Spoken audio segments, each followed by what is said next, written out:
भिवानी के ward number 25 के चेजारों की ढाणी में इन दिनों दूषित पेयजल की समस्या बनी हुई है, जिसके चलते इलाके के वासी खासे से परेशान हैं और उन्हें महामारी फैलने का भय सता रहा है।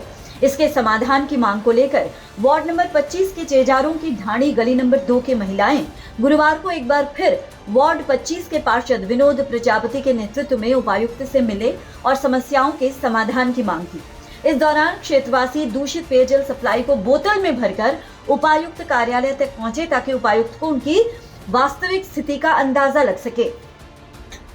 पार्षद विनोद प्रजापति ने बताया कि वार्ड नंबर 25 के चेजारों की ढाणी गली नंबर 2 में पिछले कई दिनों से दूषित पेयजल सप्लाई की समस्या बनी हुई है, जिसके समाधान की मांग कई बार अधिकारियों से की जा चुकी है, लेकिन समाधान नहीं निकला।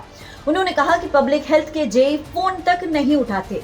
पार्षद ने कहा कि उनके वार्ड में पेयजल, सीवरेज और लटकती बिजली की तारों की समस्या बनी हुई है, जिसके समाधान की मांग क्षेत्रवासियों के साथ मिलकर उन्होंने उपायुक्त के सामने उठाई है।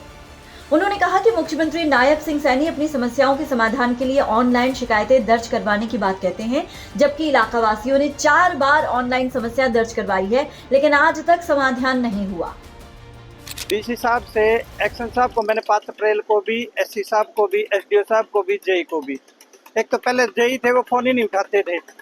पब्लिक हेल्थ के जो जेई है वो फोन ही नहीं उठाते कि भाई क्या समस्या है क्या नहीं है। मैं बार बार एनडीसी साहब से आज ये चौथी मुलाकात थी वार्ड की समस्या के बारे में।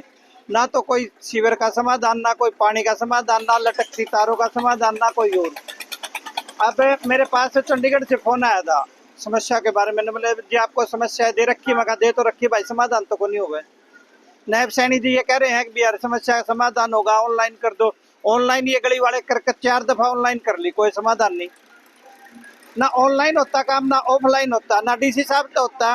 मैंने 4 बार डीसी साहब से मिल लिया। पहले मंजीत कौर थी उनसे मिला, पिछली पहले उनसे पहले 3 डीसीओ को 4 बार एप्लीकेशन दे ली, पर ये पब्लिक हेल्थ वाले काम नहीं करते कुछ भी। इस उपरोक्त समस्या का समाधान न तो ऑनलाइन और न ही ऑफलाइन किया जा रहा है, जिसके चलते इलाके में रोष बना हुआ है। आइए सुनते हैं कि इलाके की महिलाएं इस मुद्दे पर क्या कुछ कह रही हैं। पानी की सीवर का पानी आता है, ये सब न के न वो हमारे कोई गौर नहीं करता है, सुनाई नहीं करता है। 1.5 महीने से तो पानी जो हम जमीन का पानी लाते हैं वो बरतते हैं।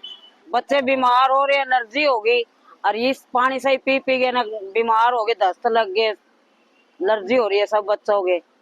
हमारी समस्या है कि हमारे यहाँ सीवर का पानी आ रहा है करीबन 1.5-2 महीने से, लेकिन हमारी समस्या का कोई भी समाधान नहीं कर रहा है। हम कई जगह पे अपनी गुहार लगा चुके हैं, लेकिन इस समस्या का कोई भी समाधान नहीं है।